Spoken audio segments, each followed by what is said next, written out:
XSFM입니다. I, D, W, K. 그 알실의 유승균 PD입니다. 예산을 만들어서 집행하기로 결정하는데 7개월을 쓰고 겨울이 오기 전까지 결과를 만들어라. 이런 방식이라면 예술은커녕 저더러 팟캐스트를 만들라고 시켜도 제대로 된 결과물은 내지 못할 것 같습니다. 정치의 가장 중요한 덕목은 최선을 다해 사람들의 삶에 방해가 되지 않도록 하는 겁니다. 그게 그렇게 어렵네요.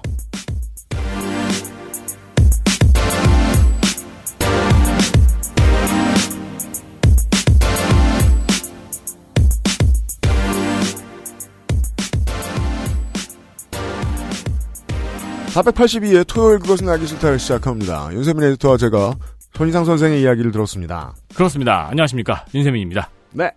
화가 슬슬 나고 있어요. 화가 슬슬 나고 있어요. 네. 잠시 후에 막 발광을 할 겁니다. 그렇습니다. 네. 네. 몸에서 빛이 나올 겁니다. 네. 울로 만든 자켓과 바지를 입고 네. 승질을 막 내다갔습니다. 그 자켓과 바지는 평컨대 제가 이제 일제 강점기를 배경으로 한 드라마. 네. 에서 이제 그 모던보이 막 이런 거요. 그렇죠. 구직자 청년들이 겨울에 입고 다니던. 아, 레디메이드 인생처럼. 그렇죠. 혹은 채만식이 입었을 것 같은 그런 스타일의 비루한 옷을 입고 있었습니다. 그리고 화를 막 내다갔습니다. 그렇습니다. 네, 손이상의 화를 잠시 후에 감상하십시오.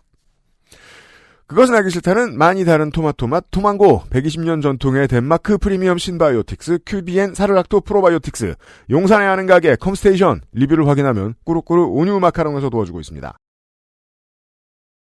엑세스몰에서 주문하고 산지에서 직접 받자. 꿀보다 더 진한 스테비아 토마토 토망고. 건강기능식품 광고입니다. 100억 균주? 기본. 프리미엄 덴마크산? 기본. 제로 칼로리? 기본. 기본은 충분하다. 이제는 맛있게. 눈꽃처럼 사르르. 프리미엄 유산균 큐비엔 사르락토. 제조원 비포단 유통판매원 주식회사 헬릭스미스. 프랑스에 살면서 많은 마카롱을 먹어봤었죠. 하지만 언제나 만족했던 건 아니었어요. 절 가장 만족시킨 마카롱이 한국에서 왔다면 믿을 수 있나요? 촉촉한 식감, 은은한 달콤함. 제가 마카롱이 기대했던 모든 것이었어요. 네, 온유 마카롱이요. 입안 가득 프랑스의 달콤함. 꾸르꾸르 온유 마카롱. 마카롱 사실 때가 되었습니다. 12월이거든요.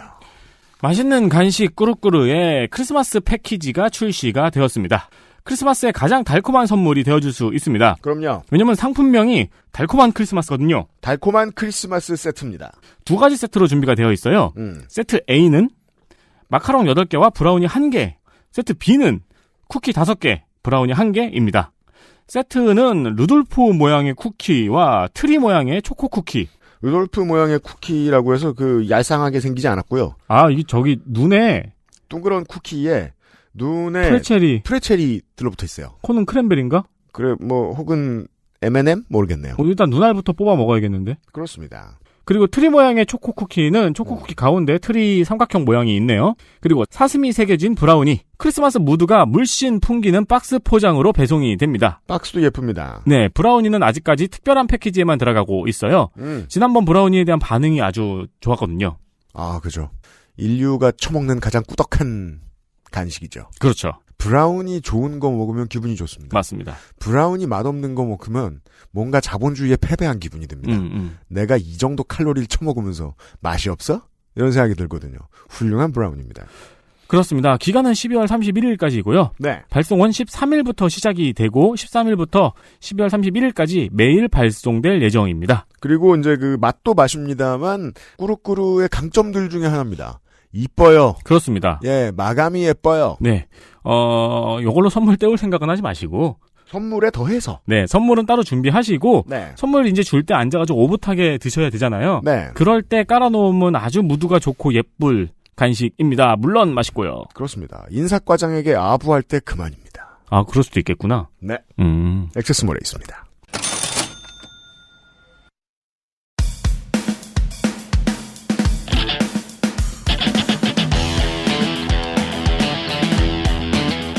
여러 가지 문제로의 다양한 접근.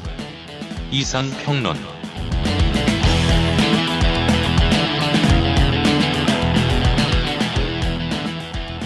첫눈이 왔다고 밤섬의 철새들이 놀랐을까요? 뭘 놀라요?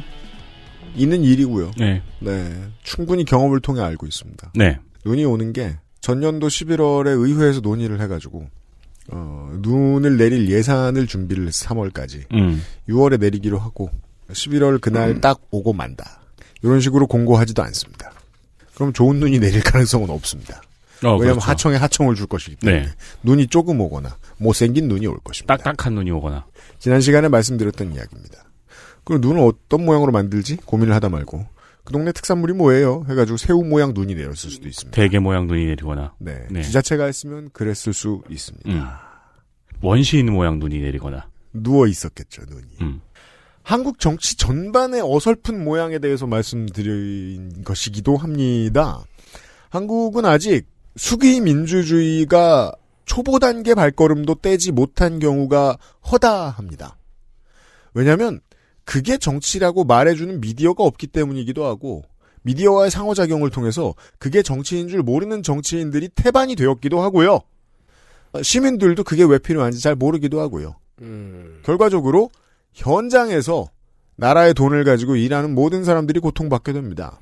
손희상 선생이 설명해드리고 있던 이야기입니다. 네, 손희상입니다. 수기 민주주의가 발달하지 못하는 원인은 방금 그 UMC님 말씀하신 것도 다 맞는데요. 제가 봤을 때는 한국은 노동시간이 굉장히 깁니다. 누가 아니래요? 노동시간이 일반적으로 봤을 때 한 30 몇 시간 넘어가면 그 다음부터는 이제 공적인 활동에 쓸 수 있는 시간이 거의 없어지거든요. 프랑스에서 그 장마리 르펜이 노동시간을 37시간, 주당 노동시간을 37시간으로 늘리겠다라고 했을 때 그때 그 사람들이 극우파라고 다 르펜 막 비난하면서 그때 했던 얘기가 인간으로부터 그 공적인 사회적인 활동에 그 쏟는 시간을 박탈하려고 한다. 라는 얘기였어요. 실제로 보면 이제 37시간이 뭐야? 한 40시간 일을 한다고 치면 그럼 주 5일 하루에 8시간 일을 하는 거잖아요. 그럼 장마리 르펜에 비교하면 우리나라 화물연대는 극우의 극우가 돼요? 네. 52시간 내로라도 지켜달라고 하고 있는. 네.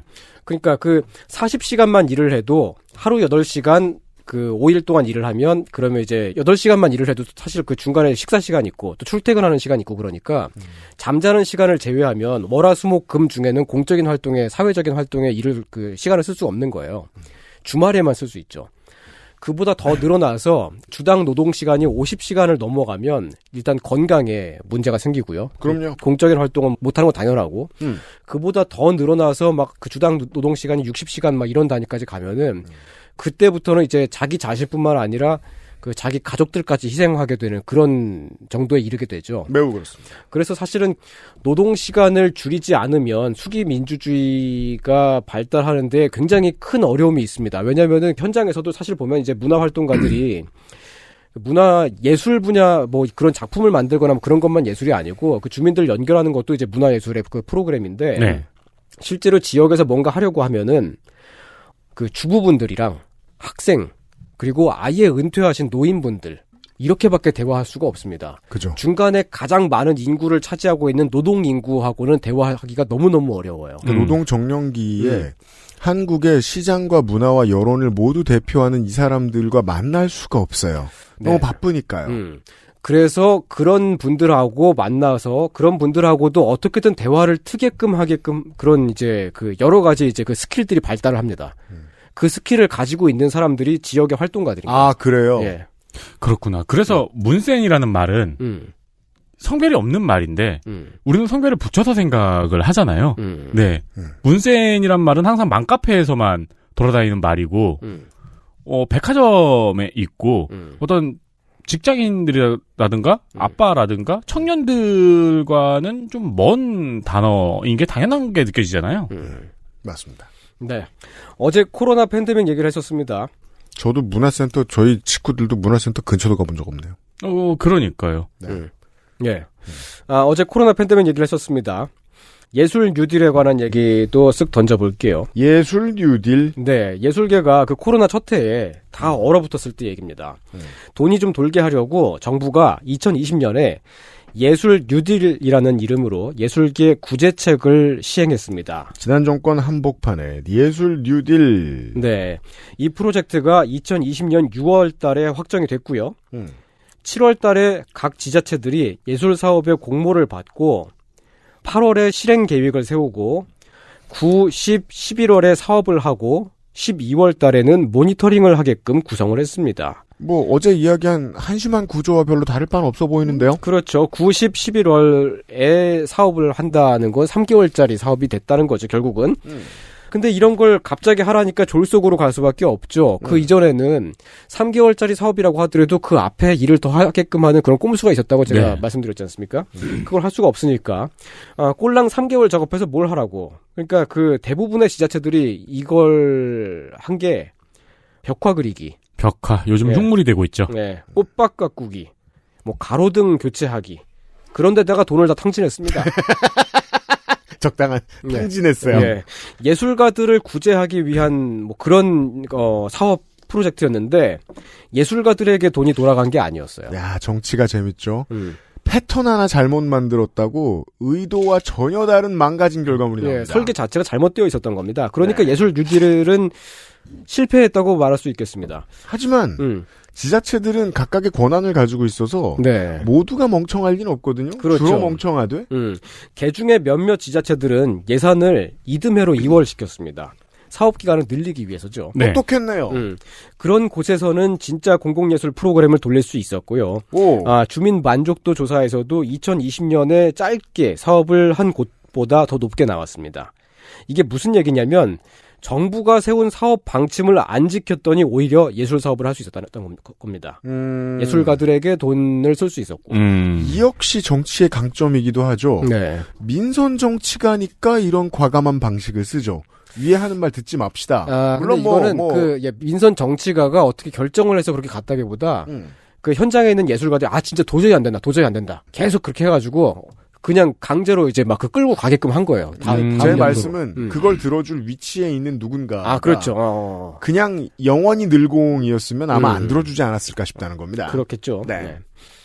정부 방침을 안 지켜야지 오히려 예술 사업을 할 수 있게끔 되는 그런 희한한 구조입니다. 이해됐습니다. 얘기를 좀 더 덧붙여 보겠습니다. 일반적으로 전국의 지방 지자체가 사용하는 문화예술 예산은 되게 많은 부분이 공연에 사용이 됩니다. 공연에 좀 몰빵이 돼 있다. 네, 저희가 공개방송하느라 이제 그 전국의 행사장들 알아볼 때 많이 배웠죠. 특히 이제 도시에서 멀어질수록 더 그렇습니다. 아마도 공연에 사용하는 예산이 전체 문화예술 예산의 대부분을 차지하는 지역도 많이 있을 겁니다. 지역 문화재단이 있는 데를 가면요. 그 지역 문화재단 직원 구성이 공연 전문가는 많이 있어도 미술, 영화, 만화 이런 전문가는 없어요. 그죠? 그냥 거의 없다시피 해요. 그러니까 지금 시스템에 맞는 구조임을 알 수 있습니다. 대충 맞춘 구조임을. 왜 그런가 하면 공연은 준비 기간이 2달, 3달이어도 할 수 있어서 그렇습니다. 그렇죠. 그냥 단가만 맞으면 음악가 데려다가 무대에 세우기만 하면 되잖아요. 그러면 그 음악가는 원래 정해져 있던 준비됐던 다른 데서도 많이 해본 오랫동안 준비한 루틴을 돌리면 그만이거든요. 그렇습니다. 그리고 그 밖에 음향 장비 임대하고 무대 세팅하고 그 정도죠. 그렇다고 무대를 잘 만들지도 못합니다. 모든 세대를 아울러야 된다 그런 지침 같은 게 있기 때문에 이제 그 지자체가 구성하는 공연들을 보면 일단 발라드 가수가 나오겠고요. 그 다음에 국악 한마당 같은 걸 하다가 트로트 가수 나오고요. 같은 공연에서요? 마지막에 또 아이돌 댄스 그룹 갑자기 또 뜬금없이 나오고. 손이상과 요단강 같은 밴드는 못 나온다 이거예요. 부르는 데도 있긴 있어요. 있긴 있었습니다. 하여튼 이런 식으로 중구난방 편성을 합니다. 제 친구들이 종종 이제 이런 공연을 다녀온 후기를 얘기를 해줘요.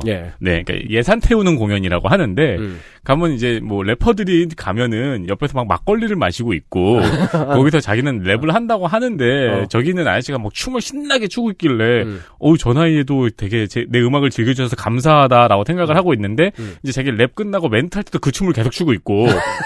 그죠. 맞아요. 그러니까 사람이 아니라 메트로놈이었던 거죠. 그렇죠. 그리고 자기 뒤에는 처음 보는 트로트 가수분이 이제 대기하고 계시고. 맞아요. 제가 요새는 래퍼들도 이제 많이 선다고 하더라고요. 제가 그런 행사 한 2번 가보고 아, 나 한국에서 이거 직업으로 못 가지겠다라는 확신이 좀 들었던 것 같아요. 여전히 자랑스럽지도 않고 제가 잘못했다고 생각하지만 야, 이건 도저히 직업윤리에 안 맞는다는 생각을 떨쳐버릴 수가 없었어요. 근데 그런 행사를 많이 다녀야지 돈을 벌 수 있어요. 네, 무릅쓰고 가면 커리어가 크긴 하거든요. 저는 그 지점에서 실패했었던 기억이 나요. 많은 아티스트들에게 좌절감을 안겨주기도 하고 그런 건 이제 쉽게 어디서 보실 수 있냐면 주로 KBS에서 토요일 저녁 일요일 저녁쯤에 방송해주는 그 야외에서 공연하는 세트로 이제 구성된 가요 프로그램 같은 걸 보시면 인구 밀도가 낮은 지역에서 갖은 그 시대의 5만 장르의 가수들이 한꺼번에 나오고 네. 놀라운 건 관객이 되게 많습니다. 그렇죠. 예. 남녀노소가 정말 다 모여 있습니다. 그렇죠. KBS에 막 방송 나올 정도면은 정말 그래도 그 안에서는 되게 잘한, 되게 잘 만드는 공연이에요. 맞아요. 하지만 못 만들어도 되게 많다는 건 제가 알고 있어요. 네, 대도시로부터 멀어질수록 더더욱 그러는 이유가 공연을 웬만큼 구리게 만들어도 그냥 좀 TV에 나오는 연예인 데려오면은 어우 야 이게 소찬이가 왔네. 막 거미가 왔네. 막 이러면서 그렇죠, 막 그렇죠. 보러 와요. 그렇죠. 맞아요. 홍보를 할 것도 없어. 홍보를 할 것도 없이 그냥 이제 거기 뭐 이렇게 군청 그 소재지 거기 앞에다가 플래카드 딱 붙여놓고 소찬이 이렇게 커다랗게 딱 그럼 끝이야 그러면.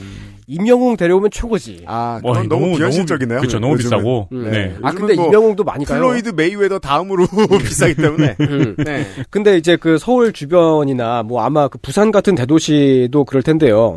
대도시 관객들은 그냥은 안 옵니다. 네. 왜냐면은 공연이야. 뭐 다른 데서도 쉽게 볼 수 있잖아요. 그렇죠. 그래서 이제 대도시 관객들이 뭔가 영 어색한 저 분위기에 TPO 안 맞는 저런 행사 중에 사람들 많이 가는 거 뭐 있죠? 전국 노래자랑밖에 없습니다. 그렇습니다. 내가 참여해야 그나마. 네. 그러니까 구리면 공연을 보러 가지 않습니다. 그래서 관객을 동원하는 스킬이 생겨요. 이 현장에서. 행정. 예. 동사무소를 통해서 뭐 학부모 모임이라든가 뭐 무슨 지역 협의회 같은 데다가 연락을 쫙 돌립니다. 그러면은 이제 객석에 앉아 있는 사람들이 원해서 온 사람들이 아니에요. 그냥 와서 같은데 그냥 앉아 있는 거야. 아, 맞아. 옛날에 표정 다 썩어 있고. 맞아. 그 저희 아버지가 옛날에 공무원이셨거든요. 네. 이런 표 되게 많이 받아오셨고 이런데 되게 많이 갔었고 그리고 우리 어릴 때 기억해 보면 초등학교에서 선생님들이 갑자기 이런 표 막 나눠줬었어요. 맞아. 끌려온 주민들이 생각하는 거예요. 아, 같네. 뭐 랩을 하고 지랄이야. 내가 아는 춤을 꾸준히 추자. 이러면서 윤세민이 말한 그렇지.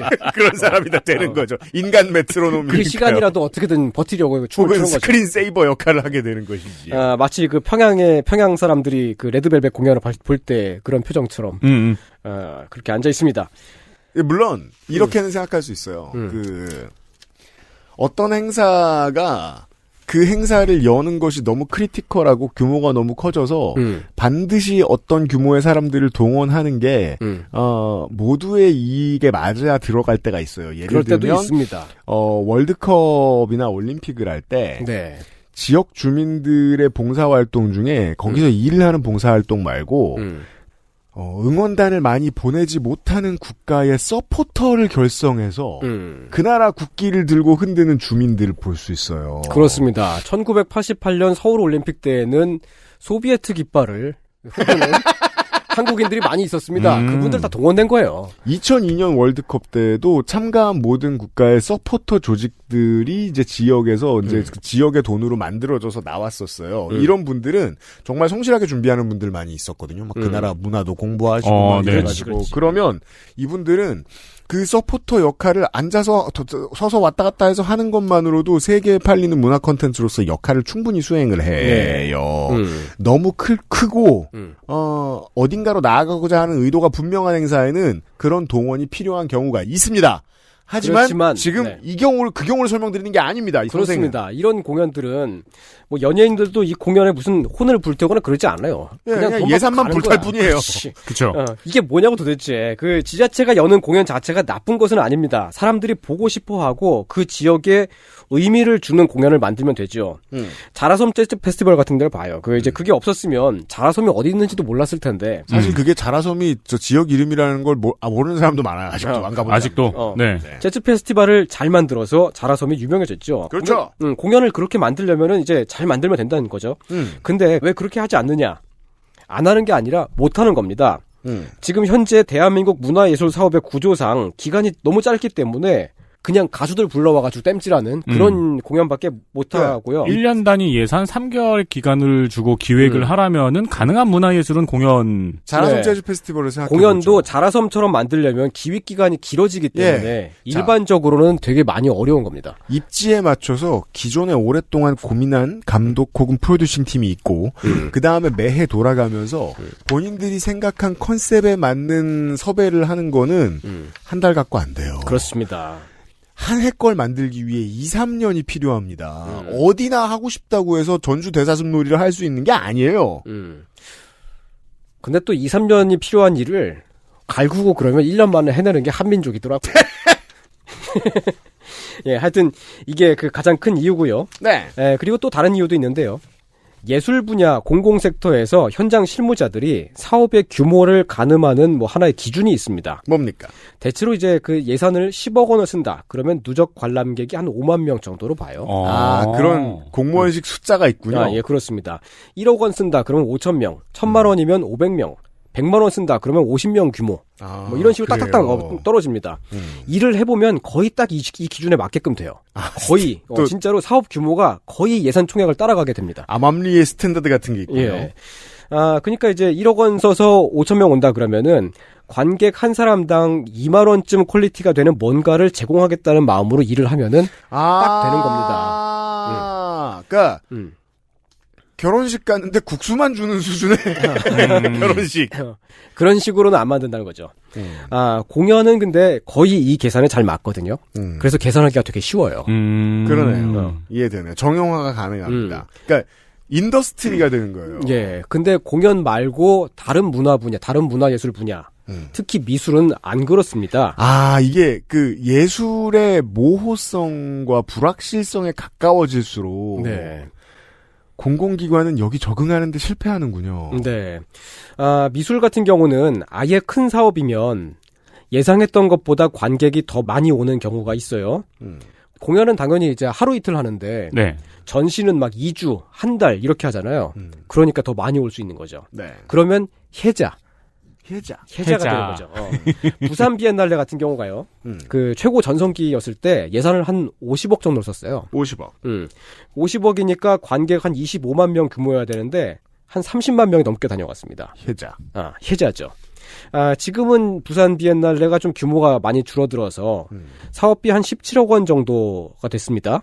그래도 여전히 12만 명 정도의 관객이 다녀갑니다. 하면 하는 대로 성공이네요. 그렇죠. 돈을 들인 거에 비해서 부산 비엔날레는 적어도 한 3, 4만 명 정도한테 더 많이 이제 추가로 혜택을 주고 있다고 계산할 수 있습니다. 지방세를 지혜롭게 쓰고 있는 사례네요. 그렇죠. 그러니까 이건 해자.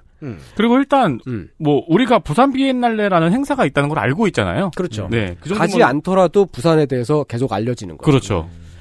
반면에 미술 프로그램 중에 작은 전시들 있잖아요. 뭐 한 지원금 한 3천만 원짜리 그런 그 전시를 열었으면 이게 3천만 원이면 한 사람이 한 1년 정도로 살 수 있는 돈이니까 네. 여유롭게. 그러니까 이제 그 큰 돈처럼 느껴지는데 사실 전시 지원 액수에서 3천만 원이면 큰 전시는 아닙니다. 왜냐하면 이제 그 전시를 열기 위해서 공간 임대료가 필요하고, 그렇죠. 네. 설치 비용 필요하고, 그렇죠. 또 이제 그 운영 관리 비용도 필요하고, 네.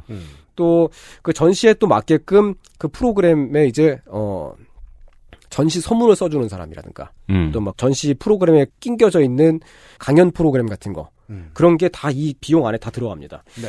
하여튼 3천만 원으로 전시를 열었으면 관객 1,500명은 그걸 누릴 수 있어잖아요. 이 계산이 맞으려면.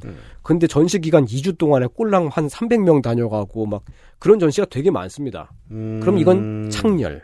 그렇죠. 창렬이 되는 거죠. 네. 그러네요. 제가 지금 땡령군의 네. 문화 공연 전시 행사 일정표를 보고 있어요. 2022년에. 땡령군은 사람들이 안 가본 사람들은 늙은 사람만 살고 있다고 오해하는 그곳이죠. 땡령군이 경북에 있는 데입니까? 그렇습니다. 예. 대가야라고 흔히 스스로를 부르죠. 장난 아니에요. 우즈베키스탄 국립 심포니 오케스트라 초청 공연. 오. 전석 무료. 오. 박준호와 라스트릿 크루 힙합 콘서트. 이건 뭐야? 전좌석 무료. 코요테 테이 김현정 콘서트. 1층 35,000원. 아, 되게 싸요. 근데 전시가 거의 없어요. 공연만 엄청나게 많고 전시는 네. 클림트 레플리카 체험전. 아, 저기 작품을 클림트 그림 짭을. 그렇죠. 그 복제해서 그 복제한 거 그것도 이제 그 사는 게 아니고 그걸 임대를 해요. 그걸 임대해주는 업체가 있어요. 진짜? 그걸 임대를 해와서 그걸로 전시를 하는 거예요. 짭도 임대를 해줘? 예. 야, 심지어 공무원이 제목을 클림트가 아니라 크림트라고 썼습니다. 그러니까 그거는 이제 예술 작품이 아니라 포스터를 전시하는 거죠, 말하자면. 그렇군요. 네. 동서양 뮤직 페스티벌 동서양 악기 전시회. 이것은 창렬할 가능성이 매우 높아 보이네요. 네, 그렇죠. 이런 식이군요. 네. 그게 땡영군이 특히 더 그런 게 아니라 다 그런 거다. 되게 일반적인 거예요, 그게. 그럼 제 머릿속에 훅 떠오른 랜덤으로 짚고 들어간 게 제가 땡영군이었거든요. 예. 공연 같은 경우는 관객이 적게 오면 좆됐다는 느낌이 바로 들잖아요. 그럼요. 모두에게. 되게 민망한 상황이 돼요. 이제 아무도 오지 않는 미술관에 앉아가지고 좆됐다는 느낌이 바로 들죠. 그렇죠. 네. 그렇지. 20대 초중반에 1년에 이제 공연을 뭐 수십 번 했잖아요. 그럼 이제 한두 번쯤은 그런 경험을 합니다. 스텝이 더 많은. 그렇죠. 네, 그때 예, 그 공연은 기분. 네, 공연은 그런 기분을 느끼기 싫기 때문에 경험해봐야 알 수 있습니다. 되게 그런 일이 안 생기게끔 하려고 노력을 되게 많이 할 수밖에 없습니다. 근데 미술은 웬만큼 대규모가 아니면 같이 일을 하는 인력이 적기 때문에 그렇게 잘 짜기가 되게 어렵습니다. 특히나 이제 전시 프로그램 중에 막 전시 서문을 쓰는 데다가도 돈 나가고 뭐 그 얘기 말씀드렸잖아요. 마찬가지로 전시 만드는 데에도 이 지원금 사용 기간이 한 3개월이에요. 길어야 3개월이에요. 자, 똑같은 원칙이 계속 적용됩니다. 자, 전시 서문을 쓰는 사람이 그 비평가를 불러가지고 서문을 써주잖아요. 전시를 보지 못하고 쓸 수밖에 없어요. 서문이니까. 그렇지. 이 사람은 이 작가의 작품 같은 거, 물론 그 작품들을 시간이 뭐 없으니까. 개별적으로 뭐 핸드폰으로 사진 찍은 거 뭐 그런 거 보내주면 그거 보고서 날리면 쓰긴 하겠지만 실제로 전시가 어떻게 구성되는지 그런 거 머릿속에 아무것도 없는 상태로 쓸 수밖에 없어요. 모두가. 뭐 저도 그런 전시 선물을 쓴 적이 있습니다. 야, 이게 참 대한민국 결혼식에 줄에 서는 사람의 80%가 신랑 신부를 모르고 줄에 섰잖아요. 그렇지. 그 전시에 같이 엮여져 있는 다른 그 부수적인 프로그램들, 연계 프로그램들도 이 전시가 어떤 전시인지 도저히 몰라요. 강사 뭐 강연자로 나가가지고 뭐 강연하고 그럴 때도 내가 여기서 뭐 하는 건지 아무도 모릅니다. 모르는 상태로 가서 그냥 하게 돼요. XSFM입니다.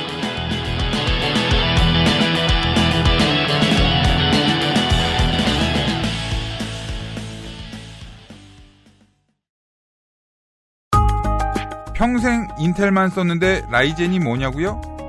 컴스테이션에 문의하십시오. 주식회사 컴스테이션. 지금 어디야?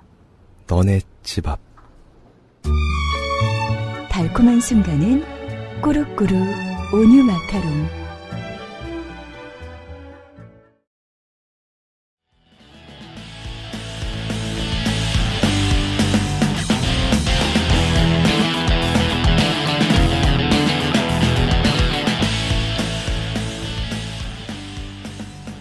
제가 이제 이런 말씀을 드리는 이유가 이제 제가 공연과 미술 양쪽에서 기획을 다 하고 있기 때문에 할 수 있는 말인데, 예술 사업을 관객 수만 가지고 평가할 수는 없지만, 그래도 기본적인 관객 규모가 안 되면 본질적인 가치 생산이 되게 어렵습니다. 그럼요. 그렇기 때문에 공공의 관점에서는 창렬 사업을 할 이유가 별로 없겠죠. 세금 낭비가 되니까. 그렇습니다. 그래서 지자체나 지역문화재단들이 미술 사업을 작은 사이즈로 몇 번 해보고, 이건 도저히 안 되겠다 해서 그냥 접어버리는 경우가 많아요. 자, 시도가 실패로 이어지는 경우는 보통 시스템을 잘못 만들었기 때문이잖아요. 지금처럼요. 공연이든 미술이든 제대로 만들지 않으면 일회성 이벤트로 날아가 버리는 건 다 똑같습니다. 그럼요. 미술도 잘 만들면은 되게 좋은 프로그램 만들 수 있어요.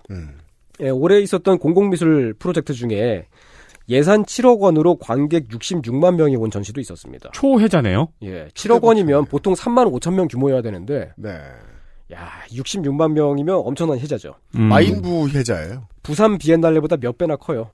이런 것도 잘만 하면 가능하긴 합니다. 네, 이건 사실상 세금을 엄청 남겨 먹었다고 봐야 돼요. 네. 네. 공공에서 문화예술 사업을 잘한다는 건 곧 사업 기간을 얼마나 확보하느냐. 이제 이해됩니다. 예. 이게 한국식 문화예술 시스템의 가장 큰 문제이고 그렇기 때문에 지자체들이 이것만 해결하면 웬만하면 잘 할 수 있다고 저는 생각해요. 그러게요. 왜냐하면 기간만 확보하면 전문가들이 역량을 발휘할 수 있게 되잖아요. 그리고 여기서 이제 중요한 전제 하나를 우리가 빼먹었는데 사실 쓸 돈은 있거든요. 아 그렇죠. 돈은 많아요. 그죠. 돈은 많습니다. 근데 많은 돈을 가지고 3개월에 하면 벽화에 탕진해버리게 되는 거고. 그렇죠. 그 많은 돈을 가지고 3년을 주고 4년을 주면 무슨 마스터피스가 어딘가에서 나오겠죠. 그렇죠. 네. 그 알실 공개 방송할 때 포스터 만들잖아요. 네. 포스터 만드는데 보통 얼마 주나? 한 50만 원 주나요? 100만 원 주나? 참고로 저희 전속은 아닙니다만 예. 저희와 계약한 디자이너님과 저희의 계약 관계는 일이 있으나 없으나 네. 매달 같은 비용을 지금 몇 년째 꾸준히 지급하는 방식으로 계약되어 있습니다. 아주 되게 선도적이고 아주 이상적인 모델입니다, 이게. 네, 서로 마음이 편합니다. 네. 네. 근데 일이 좀 늘어난 것 같다. 그럼 좀 올려주면 됩니다. 네. 대단하네요. 이렇게 그 사업 기간이 짧은 문제, 이걸 어떻게 해결할 수 있느냐? 일단 첫째는 아예 지자체에서 따로 조례를 둬서 문화예술 사업의 예산을 미리 편성하고 사업 기간을 늘려버리는 방법이 있습니다. 근데 이거는 이제 매년마다 반복되는 프로젝트, 그 중에서도 지역의 대표적인 대규모 사업에나 해당이 되는 얘기죠. 네. 보통 축제와 연계가 됩니다. 네. 예를 들면 이제 울주군에서 하는 산악 영화제라고 있어요. 그것도 유명하죠. 예. 네. 지자체가 지원 육성에 관한 조례를 두면 매년 안정적으로 사업을 할 수 있게 됩니다. 예산이 그냥 나오고요. 그리고 사무국을 상시 운영할 수 있고, 네. 되게 많은 검토를 하면서 좋은 작품들을 잘 선별해서 그렇죠. 영화제를 짤 수 있게 됩니다. 그러면은 이 산악 영화제를 운영하는 사람들은 정규직처럼 일을 하고 있겠네요. 거의. 그렇다고 봐야겠죠. 네. 근데 그것도 중간중간에 변함은 있겠습니다만, 잘 모르겠습니다. 근데 다만, 안정적으로 일할 수 있다. 사업의 기조는 변하지 않죠. 네, 그렇죠. 사업은 운영이 된다, 이거죠. 근데 이렇게 조례를 만드는 게 쉽지가 않습니다. 지역의회가 정당이 갈라져 있고요. 선거 때마다 바뀝니다. 네, 그 점에 있어서 울주군은 자유롭죠. 늘 한 당만 찍히니까. 그렇죠. 그래서 할 수 있었던 거고. 네. 부산 같은 경우 있잖아요. 부산은 이제 지자체장부터가 민주당, 새누리당, 민주당, 자유한국당 이렇게 왔다 갔다 변하는 그런 슬슬 스윙보트가 되고 있죠. 네. 그래서 부산 국제영화제는 아직도 부산시에 조례가 없어요. 부산 국제영화제급이나 되는 누구나 알고 있는 그런 초유명한 행사도 없어요. 몇 년째 부산시 의회에 부산시 이제 국제영화제 지원 조례가 표류 중이고요. 근데 어떻게 운영이 되고 있는 거예요? 개최가 되고? 그러니까 이거 그냥 정말 주먹구구 이런 식으로 지금 부산영화제 직원들은 월급 밀려가면서 일을 합니다. 왜 전에 한번 들었잖아요. 예, 진짜로 네. 월급 못 받았다고 신문에 나온 적이 있어요. 이게 이번 주에 얘기로 빗대서 말할 것 같으면 연극이랑 비슷하죠. 사람이 갈려 나가겠죠. 그렇죠. 돈 못 받고 일을 하다가 나중에 정산 받고 이런 식으로 가는 거예요. 부산시 의회 의원들은 그냥 주먹 쥐고 구구구구 이러고 있고. 그러고 있고. 부산 국제영화제 시기나 되는데도 그렇다는 얘기입니다. 자, 또 다른 방법은 사무국을 따로 독립시키는 방법이 있습니다. 지자체가 직접 사업을 굴리거나 문화재단을 통해 굴릴 경우에는 1년 단위 예산 회기에 맞춰야 된다. 설명드렸습니다. 그렇게 설명드린 대로 이제 1년 중에 방침 세우고 계획 짜는 시간, 그리고 결산 내고 평가하는 시간을 빼면 실제로는 한 3개월 정도만 남잖아요. 그래서 사무국을 따로 독립시켜요. 그 예산 회기를 맞추지 않아도 되게끔. 그리고 그 사무국이 지자체와 장기 계약을 맺는 방법을 쓸 수 있습니다. 한 3년에서 5년 단위로 사업 계약을 해서 평가도 매년 하는 게 아니라 계약 기간의 마지막 해에 몰아서 하게 되고요. 제가 그래서 건설 사업을 예로 든 거예요. 건설 사업처럼 생각하면 돼요. 네, 그렇습니다. 그러네. 건설 사업은 또 잘 하면서 레고랜드 봐. 그러네요. 김진태만 안 들어오면 해결돼요. 그러니까요. 사업의 평가를 하는 것도 역시 일하는 사람들을 들들 볶기 때문에 사업 기간을 갉아먹는 요인이 되거든요. 그죠. 그래서 이것도 이제 한꺼번에 통으로 평가를 하게끔 하는 그런 시스템을 짜는 거죠. 아니, 무슨, 미대생 졸업작품이에요. 이걸 하루에 한 번 불러가지고, 어떻게 돼가나? 네. 어떤 생각을 하고 있나? 그렇지. 돈 얼마나 더 드나? 하기 싫을걸요? 그렇죠. 네. 그러면은, 그냥 영등포 가가지고, 앞에 손님이 한 거 주세요. 그냥 받아가지고 나올지도 몰라요. 귀찮으니까. 근데 이렇게 사무국을 독립시키는 네. 방법도 역시 마찬가지로 매년마다 반복되는 큰 프로젝트, 주로 지역축제 같은 경우에 그리고 조례를 제정하는 게 어려울 경우에 이렇게 합니다. 이 방법이 안 좋은 점은 지방선거에서 지자체장의 정당이 바뀌잖아요. 그러면 계약했던 것도 어떻게든 엎어버리는 경우가 있습니다. 아, 뭐 친형이다, 뭐 사돈이다, 뭐 처제다, 뭐 같은 학교 20년 선후배다. 왜 시민단체에 돈을 주느니 막 뭐 그딴 소리 한다고. 자, 저희는 이번 회차 한정 김진태 증후군이라고 부르기로 했습니다.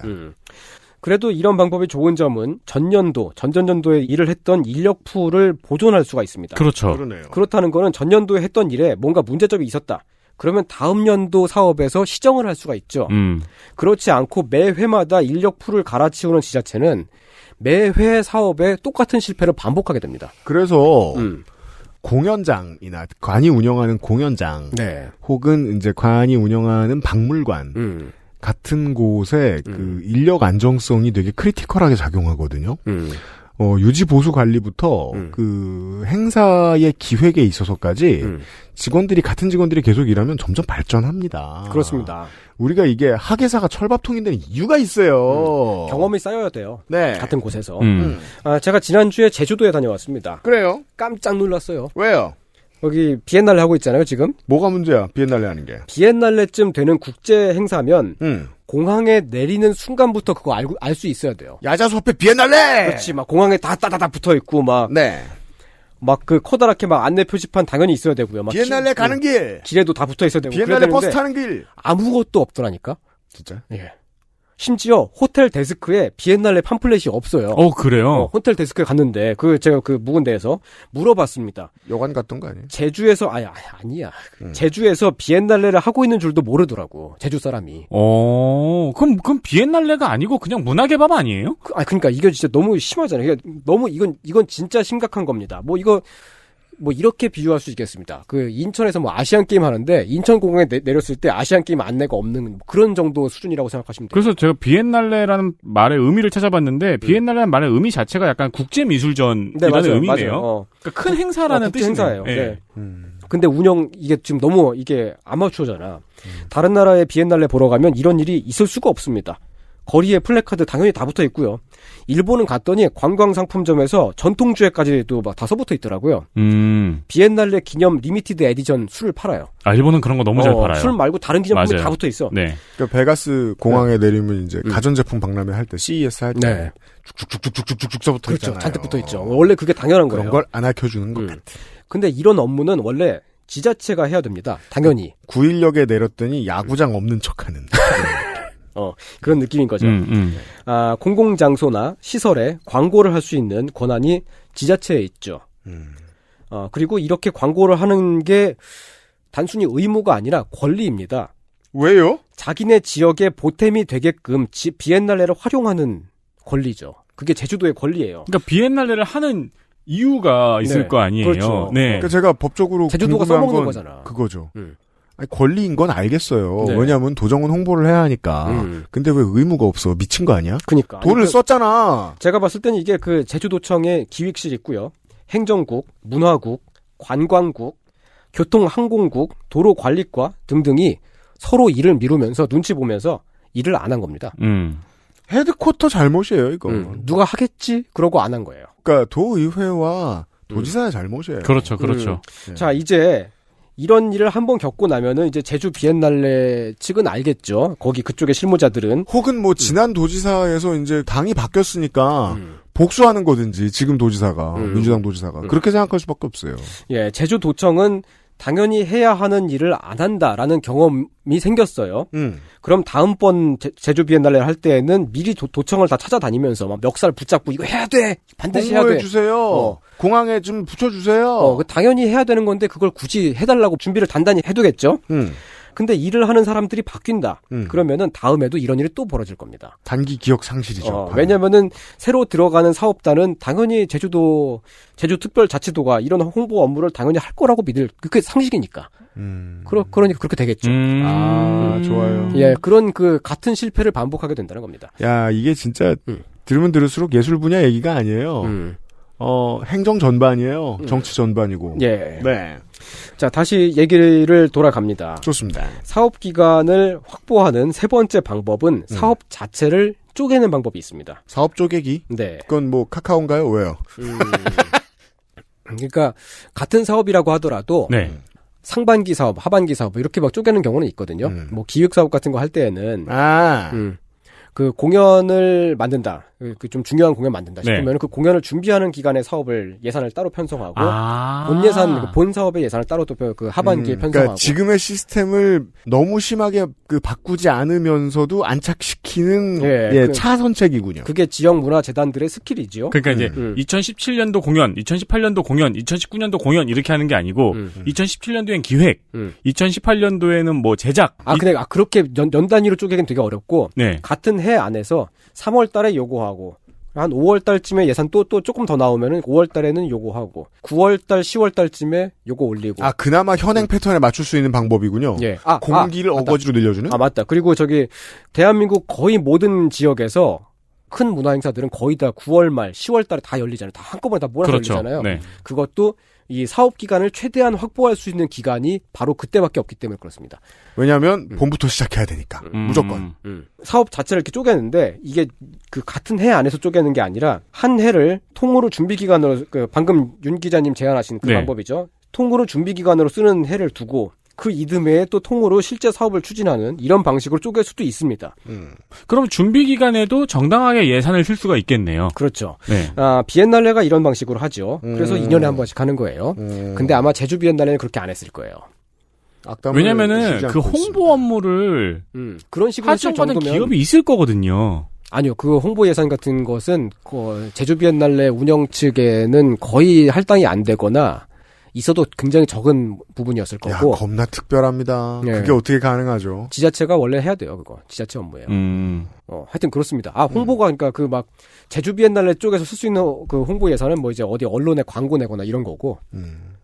그렇게 그 사업을 이제 준비년도와 그 다음에 실제 사업 추진 연도로 나눈다, 이렇게 하면은 그런 방식을 공공조형물 같은 걸 만드는 데에도 적용을 해볼 수 있지 않을까. 라는 게 제 생각입니다. 그렇죠. 준비 기간 한 시즌. 네. 그래서 그 준비 연도에는 사실 이게 준비 연도라고 해도 1년을 다 통으로 쓸 수 있는 게 아닙니다. 제가 계속해서 설명드렸지 않습니까? 1년 단위 사업이라고 해도 실제 사업을 쓸 수 있는 건 한 3개월이라고요. 3개월, 뭐 4개월 이렇게. 그 준비 연도 동안에는 우리 지역에 어떤 조형물을 세웠으면 좋겠는가. 주민들한테 의견 청취 다 하고 설문도 하고 그 다음에 조각가 데려와서 이야기도 듣게 하고 작품 설치할 공간까지 다 세팅을 다 해주는 겁니다. 그렇게 하면은 그 기간에 그 공공조형물을 만들기 위한 그 조형물의 설계, 뭐 그 계획 그런 게 전부 다 짜여져요. 그러면은 그 바로 이듬해에는 1년을 통째로 작품 창작 기간으로 줄 수 있게 됩니다. 3개월을 1년으로 늘리는 방법이 이렇게도 가능하긴 하다. 네. 근데 이렇게 하면은 이제 계산은 2년짜리 사업이 되지만 그렇게 해도 실제 사업 기간은 뭐 한 7개월, 8개월이거든요. 근데 그래도 그렇게라도 확보를 할 수 있게 되는 거죠. 네. 언제나 차선책을 생각하는 게 중요해요, 행정가는. 네. 이건 최선이랑 거리가 멀지만 지금보단 훨 나을 거예요. 그러니까 최소한 김연아 선생에게 부정당하는 김연아 동상이 나오지는 않을 겁니다. 네. 이렇게 하면 사업 방침이나 계획을 세우는 데 필요한 시간이 전년도 준비 기간에 다 들어갔기 때문에 이듬해에는 여유를 가지고 조각가가 꼼꼼히 구상을 해서 작품을 만들 수가 있지요. 조형물을 만들 때 몇 억 단위 예산이 들어가면 정말로 예술 작품이라고 할 수 있는 결과물이 나와야 돼요.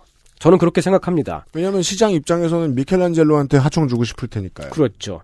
기간만 늘려주면 그렇게 할 수가 있습니다. 그런데 이런 방식은 전년도 준비 기간에 여론 청취를 한다든지 그 조각가를 주민들과 연결시켜주는 일, 그리고 그 작품에 관한 여러 가지 의견들을 다 세팅을 해주고 계획을 세워주고 하는 그런 일을 그냥 공무원들은 못하지 않습니까? 네. 그거 하는 공무원이 채용되어 있지 않고요. 네, 그렇죠. 원래 본래의 그 공무원들의 자기 업무가 아니기도 하고요. 그러면 그 일을 할 수 있는 사람들이 누구냐? 그 사람들이 바로 올해 지방선거가 끝나고 경기도 땡포시, 서울 영땡포구, 그리고 서울 땡구 등에서 쫓겨나고 있는 사람들입니다. 어제 방송 앞부분에서 들려드린 그 얘기입니다. 지역에서 커뮤니케이션을 담당하고 거버넌스를 만드는 문화 인력이 없으면 그 지역은 매번 김치 축제나 벌이고 트로트 가수 불러다가 싼마이 공연이나 하는 그런 동네가 되고 말아요. 사실 문화 인력이 있으면 트로트 가수를 데려와도 싼마이 공연이 아닐 수 있게 될 수도 있어요. 그렇게 계획을 할 수 있게 됩니다. 그렇죠. 네. 문화 자원이라고 하는 것은 그 로컬에 그 지역에 계속 축적이 되는 겁니다. 그 사람들을 있으면은 그럼 그냥 그 사람들이 계속 있는 그것만이 아니라 그 사람들이 만들어 놓은 것들이 계속해서 그거 쌓여요. 그 지역 안에. 네. 앞으로 10년, 20년 지나면 그 차이가 정말 크게 나타나겠지요. 지역 주민들의 삶의 질에도 차이가 많이 날 테고요. 그죠. 지금도 군수 출마했던 그 양반들이 아니더라도 네. 화천군의 몇몇 뜻 있는 공무원들은 산천어 축제를 앞으로 어떻게 바꾸어 나갈 것인가를 평생 고민하고 있는 사람들이 있을 거예요. 아, 산천어 축제는 거기 아예 조례도 만들어놨고 그게 다 짜여놨습니다. 근데 이제 뭐 동물학대 논란 같은 것도 있고 환경 파괴 논란이 있으니까 또 그걸 어떻게 넘어설 것인가를 그러니까요. 고민하는 사람들이 그것도 엄청 있겠지. 고민하고. 근데 쌓여있는 문화 자본은 있으니까 그걸 살려야 되잖아요. 그렇겠죠. 산천어를 덜 죽인다거나 다른 물고기를 써가면서 말입니다. 예. 그거 방식을 계속 만들어낼 수가 고민하고 있죠. 계실 거예요. 어떤 철밥통이. 10년, 20년 후의 차이를 좀 천박하게 말하면 땅값도 차이가 많이 날 겁니다. 천박하고 좋습니다. 네. 그때 돼서 왜 이렇게 됐을까 하면은 바로 지금을 돌아보시면 됩니다. 달라지게 되는 시작점이 지금이고요. 어제와 오늘의 이상평론은 네. 세상 사람들은 사실은 문화예술 혹은 뭐 문화정책, 예술정책에 관한 이야기에 그렇게 귀를 많이 기울이지 않습니다. 그래서 그런 이야기가 맞아요. 언론에 그렇게 심층적으로 깊게 보도되지 않고요. 맞아요. 오직 그 알실에서만 전해드릴 수 있는 이야기였습니다. 요 최근 몇 달 사이에 돈 먹는 시민단체라는 누명을 쓰고 쫓겨나가게 된 많은 분들께 깊은 위로의 말씀을 드리고요. 상당히 많다고 들었어요. 사실 그리고 그냥 시민단체도 아니잖아. 공적인 지원 기관이거나 지자체의 사업 파트너거나 그런데도 그렇게 누명을 씌워놨더라고. 이게 이제 오세훈 카피라이트죠. 네. 시민단체라는 단어에다가 주홍 글씨를 씌우는. 오세훈 시장은 예전 임기 때도 그렇고 지금 임기 때도 그렇고 들어올 때마다 이 작업을 충실하게 시행합니다. 네. 아예 시민이라는 단어에 거부감이 들게 하려는 장기적인 마스터 플랜을 가지고 있어요. 예, 이 방송을 듣고 계실지는 모르겠습니다만 여러분이 마땅히 하셔야 할 일을 해왔다는 거를 기억할 사람들은 모두 기억할 그럼요. 거고요. 예. 모든 커뮤니케이터 분들, 그 지역에서 일을 하시는 분들께 화이팅입니다. 한마디 굳이 거들자면 네. 어차피 모든 직업이 열심히 일한 만큼 존중받을 수 없습니다. 네. 그러는 사람은 제가 알기로는 아무도 없습니다. 세상에서 가장 많이 존중받는 사람도 그 사람의 업무 전체의 가치를 다 존중받는 경우는 제가 알기로는 없습니다. 완전히 이해해주는 소수 혹은 변화한 세상 약간의 조각만 있으면 되거든요. 충분히 일을 잘해오셨으니까 느끼고 계실 거라고 생각합니다. 네. 그리고 우리 그알실 청취자 여러분들은 우리나라에 욕하기 쉬운 흉물 조형물들이 많지만 아주 쉬워요. 예, 그 이면에는 그렇게 작품을 만들 수밖에 없는 구조적인 결함이 있다는 거. 그리고 그 결함을 고치려고 애쓰는 사람들도 있다는 것 정도를 받아들여 주시면 고맙겠습니다. 이상평론이었습니다. 네. 미디어와 정치의 각성으로 가능한 길이고 다른 어떤 분야보다 각성하기 힘든 분야에 대한 이야기였습니다. 하지만 이거 잘 됐으면 좋겠네요. 이게 잘 되죠? 그러면 복지, 교육, 안전 이런 분야에 있어서도 큰 개혁이 일어날 거라고 생각합니다. 예상됩니다. 지역의 문화자원이니까요. 그게 전부 다. 그러게 말입니다. 네. 미국에도 그러니까 이런 문제들이 있나 봐요. 왜 하오카 보면은 그 큰 무슨 복숭아 물탱크인가? 맞아요. 네, 그 에피소드 있잖아요. 네. 그 생각도 나네요. 그래서 이제 언론이나 정계에 처음 입문한 젊은이들이 기자든 뭐 보좌관이든 이런 사람들이 쉽게 정치 혐오에 빠져듭니다. 네. 왜냐하면 반발하는 언어를 만드는 일은 너무 쉬운 일이거든요. 경험 없는 문사에게는. 그래서 정치인은 이렇게 했더니 모든 걸 망가뜨린다. 이런 정도를 정서 속에 남겨놔요. 네. 그런 사람들이 정치하면 안 됩니다. 그런 사람들이 기자하면 안 되고요. 손희상 선생처럼 해야 됩니다. 1년만 느리자고 라는 얘기를 지속적으로 누군가한테 하자고요. 그래도 손희상 선생 욕먹겠죠. 후대들한테. 네. 1년만 늘려놓은 손희상 때문에 우리가 이게 무슨 고생이야. 왜냐하면 후대는 1년 1대를 경험 못 해봤으니까. 그렇게 그렇죠. 예. 나중엔 당연한 듯이 작품 하나 만드는데 6년은 걸리지라고 생각할 수도 있죠. 네. 지자체가. 그렇게 파이오니어의 정수리를 욕하면서 지려밟고 행정은 앞으로 나가는 겁니다. 아, 제가 그 최근에 뭐 또? 에치고치마리 트리엔날레라고 그 네. 되게 큰 공공미술 프로젝트가 있어요. 전 세계에서 제일 큰 2024년도에 그 에치고치마리 다음 회차를 여는데요. 그 사무국이 올해 여름에 이미 구성되어 있었고, 네. 올해 11월 달인가? 그때 이미 그 작품 공모를 시작을 했더라고. 12월 달에 만료가 돼요. 그걸 네, 다 맞춰요. 저 유명한 일본 농촌에서 하는 축제 말씀입니다. 예. 에치고츠마리 트리엔날레. 네. 그렇다는 거는 내후년에 할 건데, 그거를 지금 시작해서 그 작가들은 이제 내년 초부터 작업을 시작하잖아요. 2년. 엄청난 거지. 우리는 그런 시스템이 없습니다.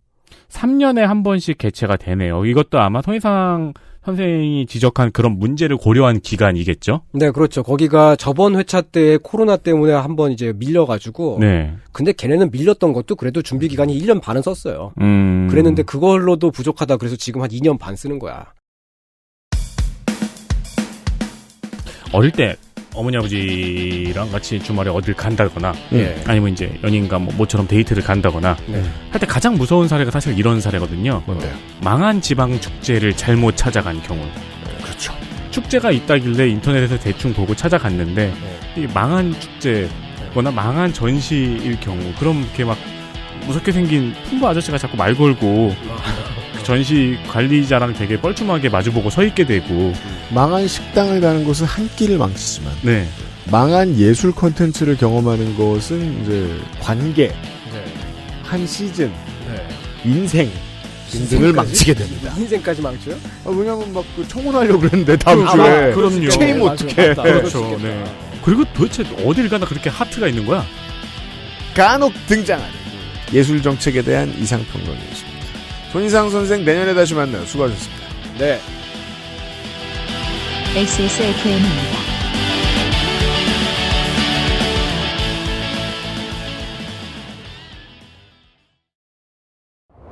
포털사이트에서 토마토를 검색한다. 타임지가 선정한 10대 슈퍼푸드. 남녀노소 누구나 스태미너, 다이어트, 저칼로리. 세상에 몸에 좋은 건 많지. 하지만 맛있고 몸에 좋은 건? 글쎄. 당분 고민 없이 달달함은 300배. 엑세스몰에서 주문하고 산지에서 직접 받자. 꿀보다 더 진한 스테비아 토마토, 토망고. 내장 그래픽을 갖춘 안정적인 CPU. GPU의 가장 적절한 메인보드. 하드디스크만 써본 분들은 상상조차 하기 힘든 속도의 M.2 SSD. 기능성과 디자인을 모두 충족하는 케이스까지. 이달의 PC로 빠르게 구매하실 수 있습니다.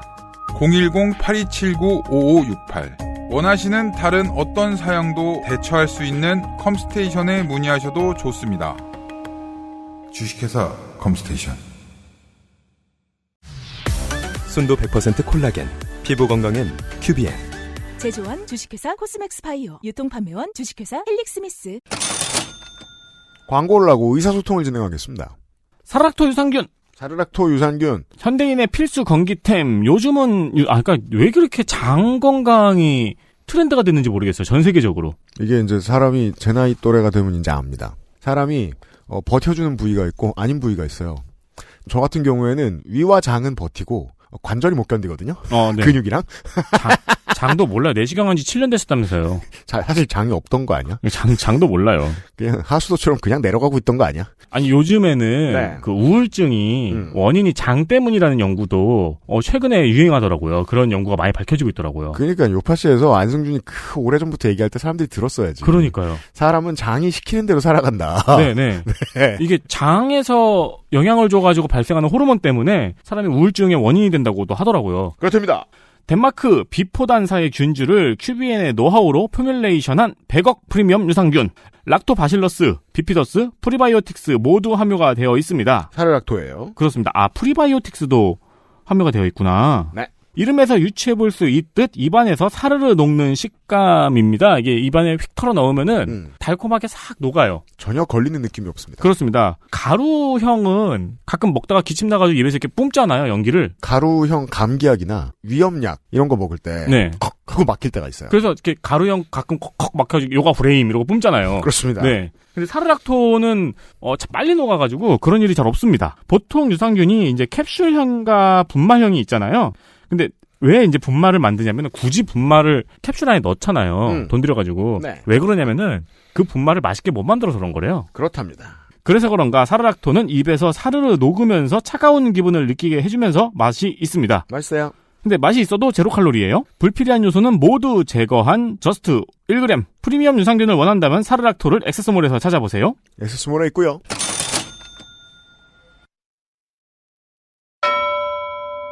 금주의 의사소통. 의사소통을 좀 진행하겠습니다. 메일이 많이 와 있었는데 그중에 2개를 소개해드리죠.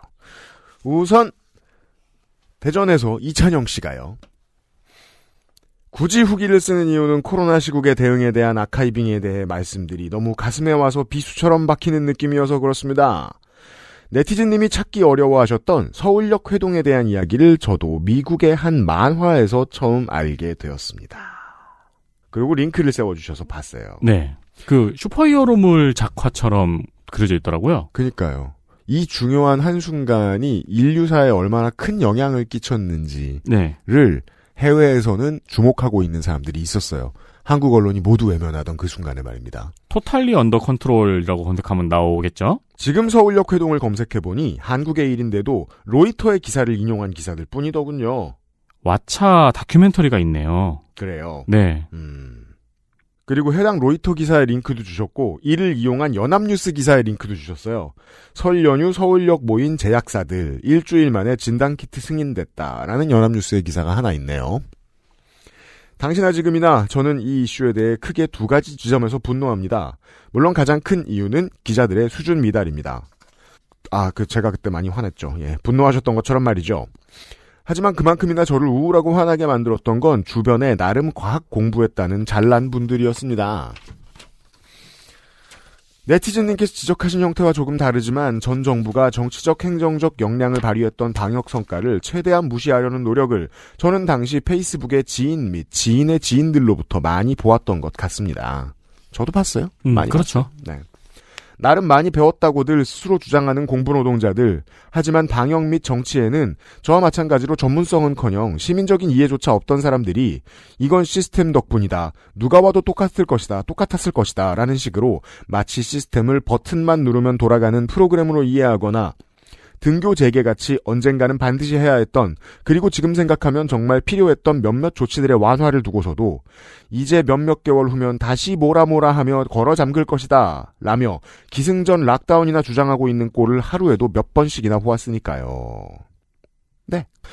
페이스북에 어른들 막 글 쓰고 있는 거 보면 페이스북에 그 어른들이 싫어서 트위터하는 분들이 있고 트위터에서 그분들이 하는 말이 싫어서 페이스북 하는 분들이 있고 그렇죠.